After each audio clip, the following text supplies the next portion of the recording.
거침없이 가르치더라 라는 제목으로 한 말씀을 전가하겠습니다. 본문은 로마에서 행한 바울의 사역이자 사도행전의 장대한 끝맺음을 우리에게 가르쳐 줍니다. 바울 일행은 수많은 어려움을 이겨내고 드디어 로마에 도착합니다. 하나님께서 약속하셨죠. 네가 로마도 보아야 하리라. 그 약속이 이루어진 것입니다. 자, 바울이 로마에 가 보니까 이미 바울을 맞이해주고 환영해주는 사람들이 있었습니다. 누군가 하면 로마에 있는 형제 자매들, 다시 말해서 교회의 그리스도인들이었습니다.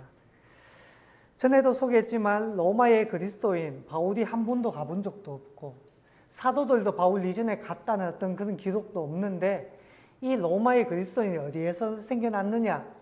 이야기한 적이 있죠. 자생적으로 생겨난 크리스찬들입니다. 사도행전 2장에 나오는 오순절 그 명절에 지난주 추석이었잖아요. 고향으로 전국에서 모여들잖아요. 그러니까 오순절에 예루살렘을 방문했다가 복음을 듣고 집으로 돌아와서 야, 우리도 교회를 하자. 복음을 전하면서 시작된 게 로마 교회입니다. 복음의 위대한 역사죠. 그런데 재미있는 것은 로마에 이르기 전에 바울이 쭉쭉 거쳐가는 곳이 있습니다. 그림을 한번 볼까요?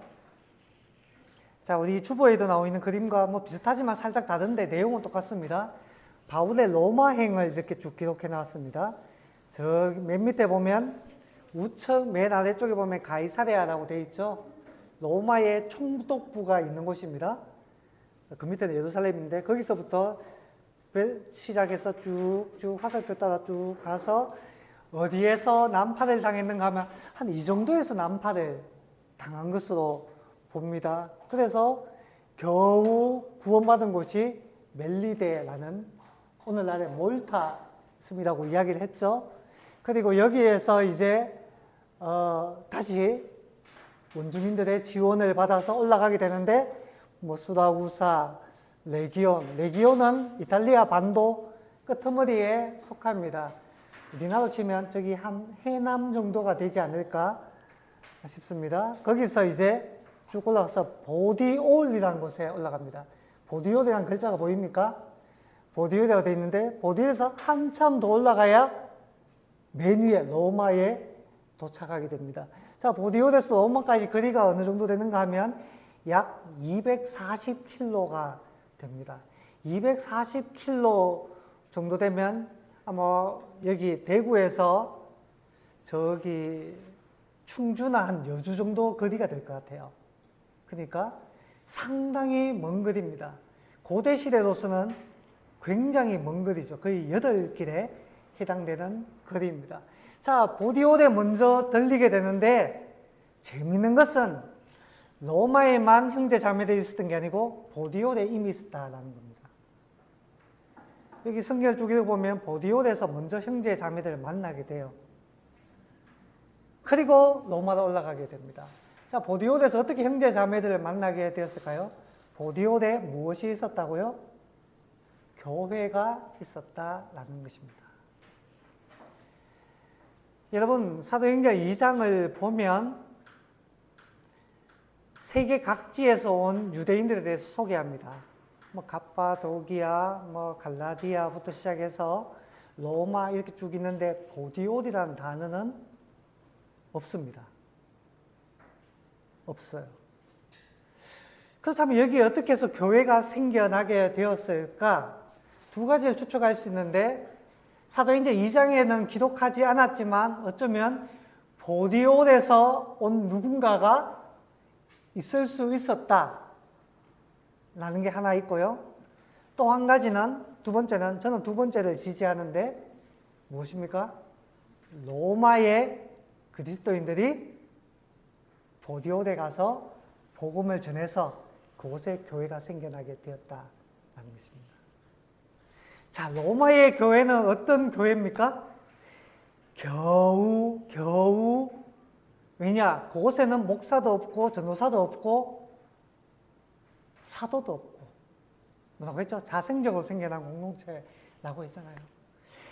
겨우겨우 숨만 붙어 있는 교회가 아니라 어떤 교회요? 가면서 복음을 전하는 교회였다라는 것입니다. 제가 생각하기에 클라우디오 황제 때 전에 이야기했죠. 다 로마를 떠나라라고 해서 모든 유대인 믿는 자든 믿지 않는 자든 다 내보냈을 때 아마 그 중에 누군가가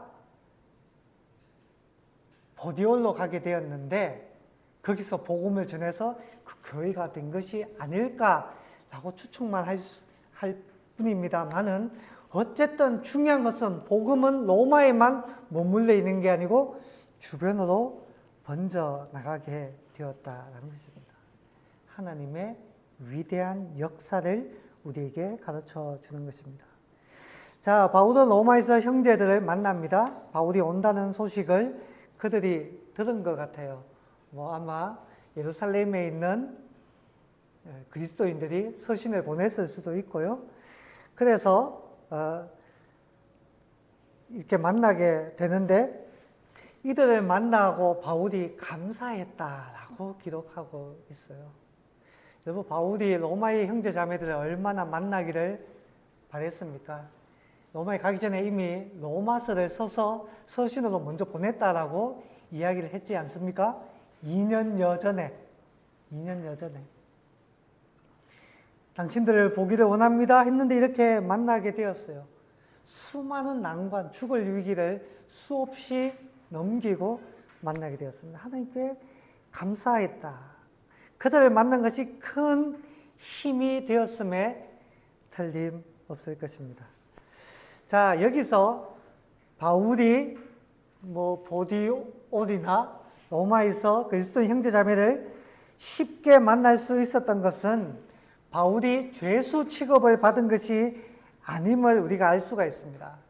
그래서 죄수 취급을 받지 않았기 때문에 감옥에 간 것이 아니고 어떻게 해요? 30절 말씀을 보면 임대주택 같은 새 방에서 2년 동안 머물게 되었다라고 이야기합니다. 흔히 가택연금입니다. 감옥에는 나갈 수도 없고 누군가를 만나는 것도 힘들어요. 그런데 가택연금은 다릅니다. 그 집 주변을 나가기는 힘들겠지만 오는 사람은 얼마든지 만날 수 있는 게 가택연금입니다. 그래서 바울은 이들 형제를 만날 뿐만 아니라 로마에 도착하자마자 그가 늘상 반복해왔던 그 루틴을 시작합니다. 바울의 사역 루틴은 무엇입니까? 루틴은 일정하게 만들어진 습관 같은 거죠. 바울이 새로운 도시를 방문해서 복음을 전할 때 가장 먼저 어디를 방문하고 누구를 만납니까? 회당을 방문하고 가장 먼저 유대인과 그 회당에 있는 사람들을 만나죠. 근데 가택연금이니까 나갈 수 없으니까 초대를 합니다. 로마의 회당에 있는 그 지도자들, 유대인 지도자들, 좀 오세요. 제가 드릴 말씀이 있습니다. 라고 이야기를 합니다. 자, 바울이 가장 먼저 한 일, 바울이 유대인들을 존중합니까? 존중하지 않습니까? 존중한다는 것을 보여줍니다. 그래서 자신을 변론해요. 여러분, 어떤 오해가 있는지 모르겠지만 저는 죄가 없습니다. 죄가 없습니다. 그리고 내가 가이사 황제에게 항소한 것은 우리 내 민족 유대인들을 어떻게 어렵게 할 목적이 아니고 그런 마음은 조금도 없고 다만 어쩔 수 없이 한 것입니다. 내가 살기 위해서는 그럴 수밖에 없었다라고 이야기하는 거죠. 그러면서 말합니다. 저는 여러분에게 적대적이지 않습니다. 그리고는 복음에 대해서 이야기하는 것입니다. 예수님에 대해서 소개를 합니다. 아침부터 저녁까지 그들에게 말씀을 나누어요. 자, 그 말을 들은 유대인 지도자들, 로마인 지도자들 어떻게 반응을 합니까? 그들의 반응은 크게 두 가지 나옵니다. 믿는 사람이 있는 반면에 안 믿는 사람들이 있습니다. 그런데 오늘 본문을 보십시오. 26절, 방금 읽었던 이 말씀을 한번 보십시오. 이 말씀을 따르면 믿는 사람이 많았겠어요? 안 믿는 사람이 많았겠어요? 26절 말씀 따르면 안 믿는 사람들이 훨씬 더 많았다라는 것을 뜻합니다. 그래서 바울은 선포합니다. 이 구원이 이방인에게로 보내어진 줄 알라. 너희는 받지 않았지만 그들은 들으리라 라고 이야기를 합니다. 자, 바울은 누구를 먼저 대우했습니까? 유대인들을 먼저 대우했습니다. 이방인 먼저 대우한 것이 아니었어요. 그런데 복음에 반응한 것은 유대인이 아니라 주로 경건한 이방인이었다라는 것입니다. 바울은 참 유대인들이 주님께로 돌아오기를 간절히 바랬습니다. 간절히 바랬어요. 저도 이제 목사니까 복음을 전하고 또 이 교회가 채워지기를 바라는 마음이 있죠. 없는 목사가 어디 있겠습니까? 그런데 참 제가 믿음이 약해서 이게 된다고 믿지만 가장 바라는 게 있다면 먼저 제 가족들이 여기 나오는 거죠. 저희 누님은 수년 전에 이제 진짜 제대로 신앙생활을 하기 시작했어요. 신앙생활 잘 합니다. 우리 박 집사님도 잘 하시는 그 목사님 교회에 다니고 있어요. 칠곡에. 예. 이 목사님이라고 칠곡에 계시는데 신앙생활 너무너무 잘하고 있어요. 그런데 누나만 그렇지 형님부터 해서 아버지부터 시작해서 우리 처가도 마찬가지고요. 다 복음을 들어야 돼요. 나오기를 바라고 있어요. 바울도 마찬가지입니다. 이방인의 사도다라고 하지만 바울이 가장 바라고 원하는 것은 유대인들이 주님께로 돌아오는 것입니다. 그래서 로마서 9장 1절에서 3절에 보면 바울이 이런 표현을 사용합니다. 내 마음에 너무 큰 마음에 무거운 짐과 고통이 있다. 이게 내가 거짓말이 아니고 진짜다라고 하는 말이 나의 형제 곧 고륙의 친척을 위하여 내 자신이 그리스도에게서 끊어질지라도 저주를 받아 끊어질지라도 그들이 돌아올 수만 있다면 내가 원하는 바다 라고 이야기를 합니다. 유대인들 사랑하는 거예요. 자기 동족을 사랑하는 겁니다. 왜 아니겠습니까?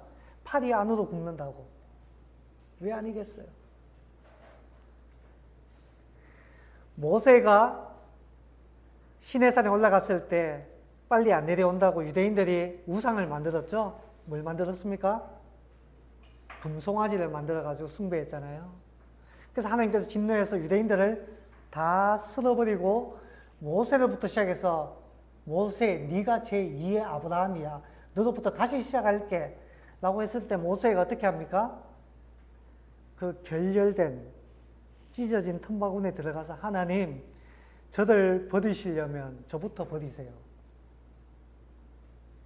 저 버려도 좋으니까 저들 살려주세요. 라고 해서 자기 민족을 구원해내잖아요. 바울이 똑같은 심정인 겁니다. 그런 마음을 가지고 있는 거예요.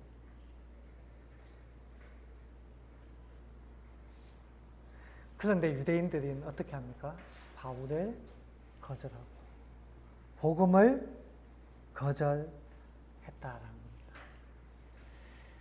자, 그렇다면 여기에서 유대인들은 바울의 이런 마음을 아는지 모르는지 잘 모르겠지만 왜 복음을 거절할까요? 왜 복음을 거절할까요? 왜 듣기 싫어할까요? 저는 크게 두 가지 이유가 있다고 생각합니다. 다 성경적인 내용입니다. 첫 번째는 선민사상입니다. 선민사상 뭡니까? 나는 선택받았고 너희들은 선택받지 못했어. 이런 겁니다. 모두가 선택받으면 억울할 것 같아. 죄송한 마음입니다만은 저도 신앙생활 처음 시작했을 때 그때 제 마음 상태를 저는 또렷하게 기억합니다. 그때 제가 굉장히 부끄러운 이야기인데 신앙생활 초기에 너무 많이 선택받으면 뭔가 내가 억울할 것 같은데 이런 마음이 있었어요. 나쁜 마음이죠. 그리스도인의 마음이 아니에요. 근데 처음 예수 믿을 때 초창기에 그런 마음들이 있었어요. 부끄러운 거예요. 다 똑같아지면은 뭔가 억울해. 나쁜 마음이죠. 유대인들에게 비슷한 것들이 있었던 것 같아요. 그래서 하다못해 신분이라도 나뉘어져야 된다고 유대인들은 생각을 했습니다. 하다못해 신분이라도 나눠져야 된다. 그래서 유대인들은 신분을 나누었죠. 회당에 누가 있었다 했습니까? 유대인뿐만 아니라 경건한 이방인, 개종한 이방인들도 있었다고 했습니다. 그런데 성전을 보면 신분이 나누어진 게 너무나 선명합니다. 전에도 이야기했죠. 성전에는 갈 수 있는 구역들이 딱딱딱 나누어져서 정해져 있다고. 맨 한쪽에는 대제사장, 제사장, 유대인 남자, 유대인 여자, 맨 바깥에 어디 있습니까? 이방인들. 갈 수 있는 구역이 나누어져 있어요. 넘어가면 죽어도 책임을 못 져. 이게 신분을 나눈 거잖아요. 신분을 나눈 거. 유대인들도 이방인들을 전도하려고 했는데 대신에 너희들은 2등 시민, 3등 시민이야. 우리들의 종이야. 다 구원받으면 지옥의 땔감은 어디에서 구해? 선민사상입니다. 근데 복음은 무엇을 말합니까? 에베소서에서 하나님께서 유대인과 이방인에 딱 나누어져 있는 그 벽을 하나님께서 딱 허물어 버리시고 이제는 유대인도 아니고 이방인도 아닌 하나의 하나님의 백성들만 있다고 했습니다. 그게 받아들일 수 있습니까? 선민사상은 못 받아들입니다. 두 번째 이유가 있습니다. 예수를 믿으면 믿기만 하면 된다고 할례, 율법, 우리가 어려서부터 우리 조상들로부터 지켜왔던 그 수많은 것들 안 지켜도 믿기만 하면 구원을 받는다고? 역시 억울하지 않겠습니까? 억울하지 않을까요? 스스로도 전부 지키지 못하면서도 그것을 지금도 붙잡고 있는 것입니다. 그런데 이방인들은 지키지 않아도 된다니요. 억울한 것입니다. 그런 것은 있을 수가 없어. 있을 수가 없어. 너무너무 안타까운 일이죠. 너무너무 안타까운 일입니다. 혹시 우리 안에도 그런 게 있습니까? 억울한 마음이 있습니까? 그렇다면 우리도 유대인들과 어쩌면 다를 바가 없을 수 있어요. 모든 것이 은혜라고 이야기를 해야 됩니다. 안타까운 것은 유대인들은 먼저 하나님의 은혜를 경험했던 사람들입니다. 구약 성경이 이미 그들의 이야기입니다. 그러나 그들은 신약에 와서 하나님을 버렸습니다. 얼마나 안타까운 일입니까? 우리도 복음을 먼저 들은 사람들입니다. 그런데 우리도 언젠가 저 유대인처럼 될까 두렵기도 합니다. 저들이 가진 선민사상이 성경 해석을 놓치고 말씀의 참된 의미를 가려버렸다라고 생각합니다. 여러분, 우리는 늘 이 말씀이 우리에게 주는 의미는 무엇인가 기억해야 합니다. 하나님이 원하시는 것이 무엇인가 이 말씀을 통해 발견해야만 한다는 것입니다. 자, 바울의 복음은 이제 본격적으로 이방인들에게 흘러갑니다. 그의 사역이 얼마나 거침이 없었는지 30절과 31절 말씀 읽어볼까요? 시작! 바울이 온 이태를 자기 셋집에 머물면서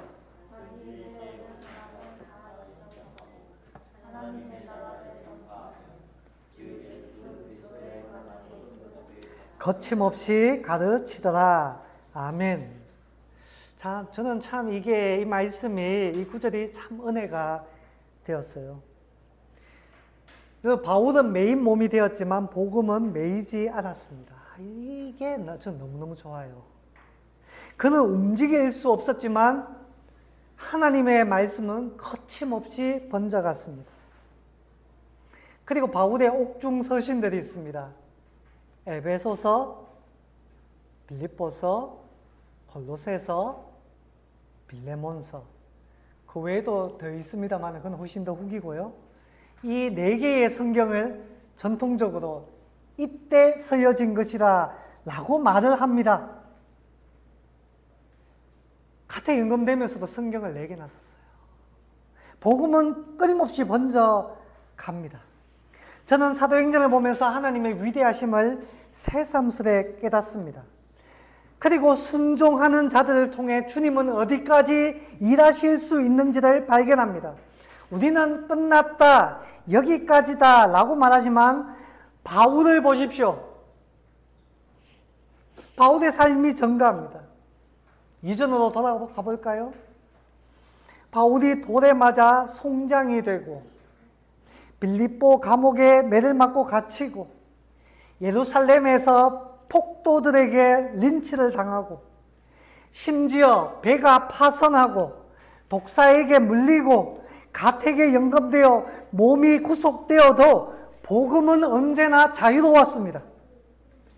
바울의 몸은 무너졌지만 제자들은 일어났고 감옥에 갇혔지만 옥문이 열리고 폭도들에게 당했지만 오히려 왕 앞에서 총독 앞에서 복음을 전하고 배가 파손했지만 276명 단 한 사람도 잃지 않고 구해내며 독사에게 물렸지만 오히려 수많은 병자들을 고쳐내는 일들이 일어났습니다. 위대한 일들 아닙니까? 이제 묶인 몸이 되었지만 복음은 로마 전역으로 퍼져나갔습니다. 여러분, 우리 자신은 연약할 수 있습니다. 부족할 수 있어요.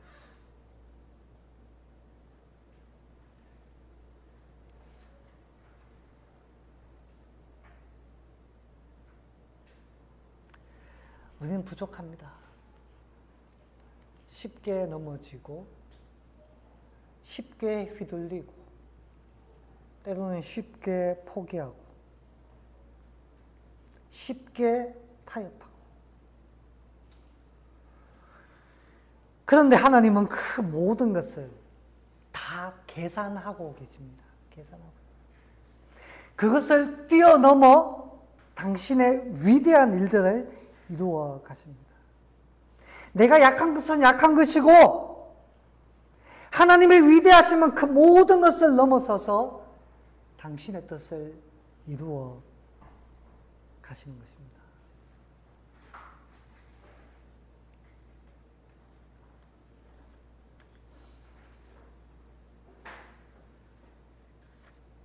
못해라고 말하면, 그렇게 생각하면 하나님은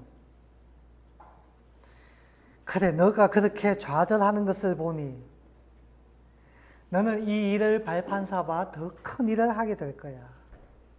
내가 그렇게 해줄게 라고 하시는 것 같아요. 한 가지만 더 나누겠습니다. 그렇다면 바울은 이후에 어떻게 되었을까요?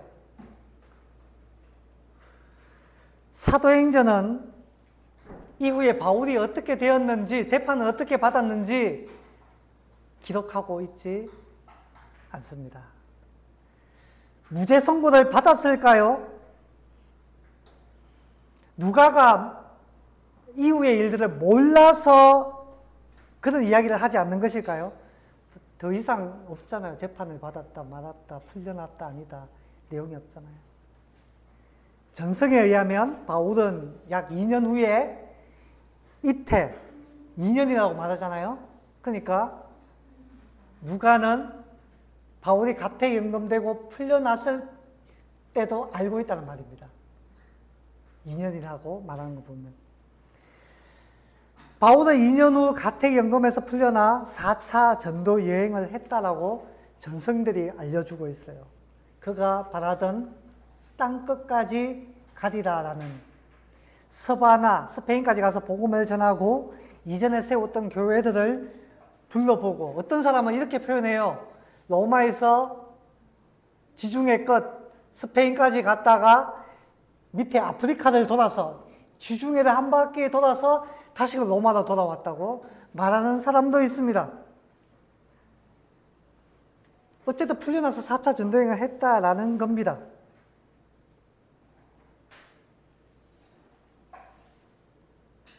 그리고 이 사도행전은 데오빌로에게 보내는 서신이죠.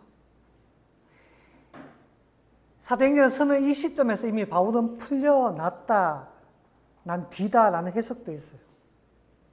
그런데 누가는 굳이 그 내용을 쓰지 않았습니다. 왜냐, 쓸 수도 있는데 쓰지 않았어요. 왜냐, 누가에게 있어서 바울이 풀려나고 풀려나지 않고 재판을 받고 안 받고는 누가에게 있어서 중요하다, 중요하지 않다?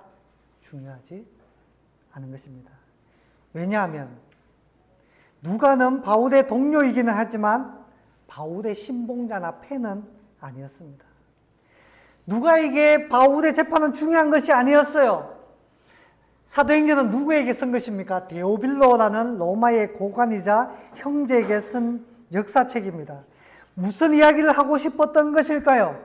누가에게 있어서 중요한 것은 예수님입니다. 그리고 성령의 사역이고 복음이 전 세계에도 전해지고 있다라는 것입니다. 누가는 데오빌로에게 이렇게 말하고 싶었던 것 같아요. 데오빌로요, 형제요. 형제는 지금 무엇을 하고 있습니까? 자, 사도행전을 보십시오. 형제요. 복음은 어떤 방해와 장벽과 시련 앞에서도 꿋꿋하게 전해지고 있습니다. 이것이 생명이기 때문입니다. 그리고 하나님이 참된 이 세상의 퀴리오스, 주인이기 때문입니다. 그것을 데오빌로에게 말하고 싶었던 겁니다. 그리고 사도행전에 읽는 우리에게도 그 이야기를 하고 싶은 것입니다. 사도행전은 끝맺습니다. 복음은 지금도 우리의 이웃들에게, 그리고 우리가 알든 모르든 전 세계로 전해지고 있습니다. 저와 여러분에게 복음은 어떤 의미입니까? 그것은 여전히 나 자신뿐 아니라 다른 사람들에게도 필요한 생명이라고 믿고 있습니까? 그렇다면 이 불꽃이 사그라들지 않도록 다시 한번 장작을 넣고 기름을 부읍시다. 그리고 이 일에 쓰임받는 저와 여러분, 그리고 푸른의 교회가 되기를 간절히 소망합니다. 그것이 사도행전을 읽는 사람들이 가져야 될 가장 중요한 한 가지라고 믿습니다. 그렇게 되시는 저와 여러분 될 수 있기를 주님의 이름으로 간절히 축원합니다.